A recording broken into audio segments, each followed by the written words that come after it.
हाथ मरहु जनि गाल बजाई, मन मोदकन की भोग बुताई। सीख हमारी सुनी परम पुनीता, जगदम्बा जानहु जिय सीता।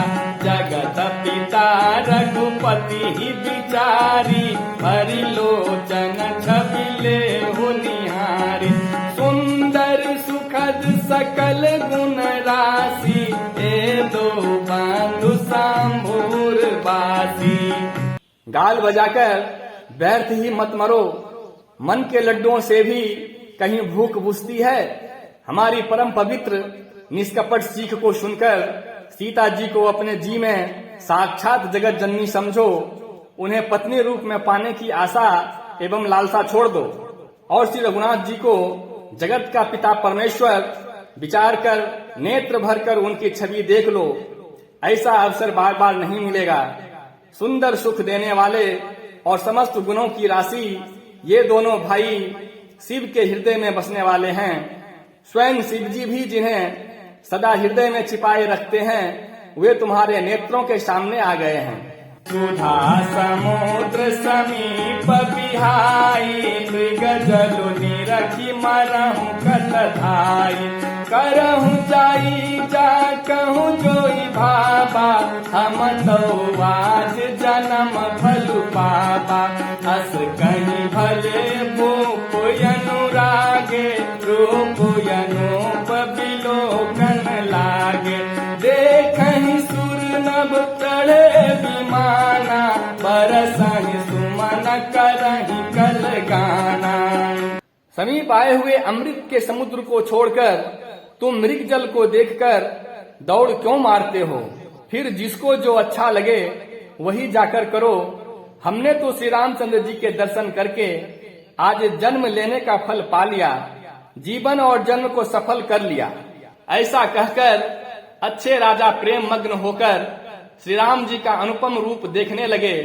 मनुष्यों की तो बात ही क्या, देवता लोग भी आकाश से विमानों पर चढ़े हुए दर्शन कर रहे हैं और सुंदर गान करते हुए फूल बरसा रहे हैं। जानि सुअवसर सिय तब पठई जनक बोलाई, चतुर सखी सुंदर सकल सादर चलई लबाई। मंगल भवन या मंगल हारी, प्रभु सुदशरथ अजीर बिहारी। तब सुअवसर जानकर जनक जी ने सीता जी को बुला भेजा। तब चतुर और सुंदर सखियां आदर पूर्वक उन्हें लिवा चली। सिया शोभा नहीं जाई बखानी, जगदम्बिका रूप गुण खानी। उपमा सकल मोही लघु लागी, प्राकृत नारियांग अनुरागी। सिया बरनियते उपमा देई, कवि कहाई जसु बोले। जौ पट तरियती समसिया, जग से जुवती कहाँ कमनिया। रूप और गुणों की खान जगत जननी जानकी जी की शोभा का वर्णन नहीं हो सकता। उनके लिए मुझे सब उपमाएं तुच्छ लगती हैं, क्योंकि वे लौकिक स्त्रियों के अंगों से अनुराग रखने वाली हैं। सीता जी के वर्णन में उन्हीं उपमाओं को देकर कौन कुकवि कहलाए और अपजस का भागी बने। अर्थात सीता जी के लिए उन उपमाओं का प्रयोग करना सुकवि के पद से च्युत होना और अपकीर्ति मोल लेना है।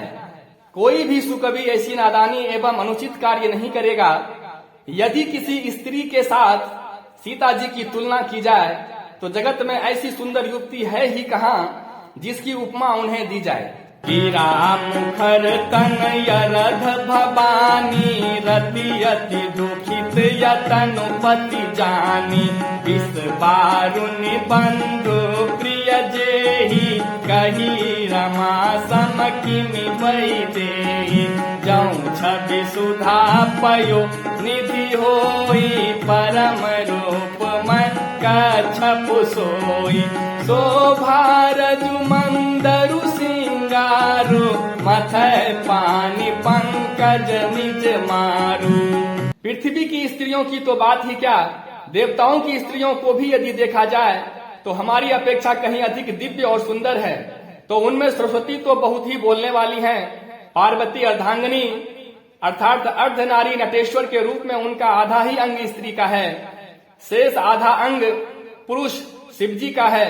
कामदेव की स्त्री पति को बिना शरीर का अनंग जानकर बहुत दुखी रहती है और जिनके विष और मध्य जैसे समुद्र से उत्पन्न होने के नाते प्रिय भाई हैं, उन लक्ष्मी के समान तो जानकी जी को कहा ही कैसे जाए। जिस लक्ष्मी जी की बात ऊपर कही गई है वे निकली थी खारे समुद्र से, जिसको मथने के लिए भगवान ने अति कर्कश पीठ वाले कच्छप का रूप धारण किया।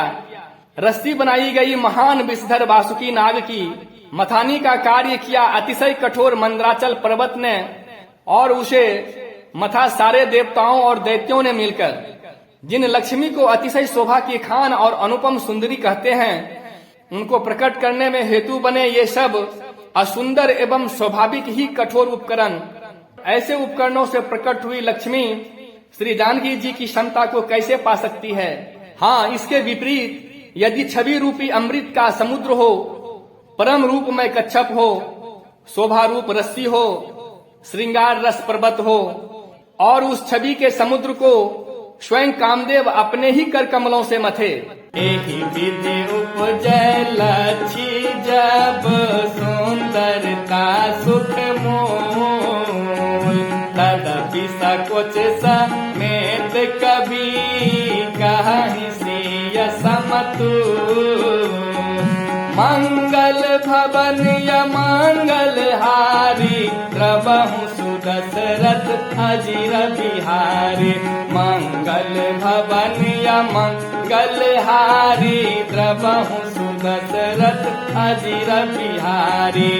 इस प्रकार का संजोग होने से जब सुंदरता और सुख की मूल लक्ष्मी उत्पन्न हो तो भी कभी लोग उसे बहुत संकोच के साथ सीता जी के समान कहेंगे।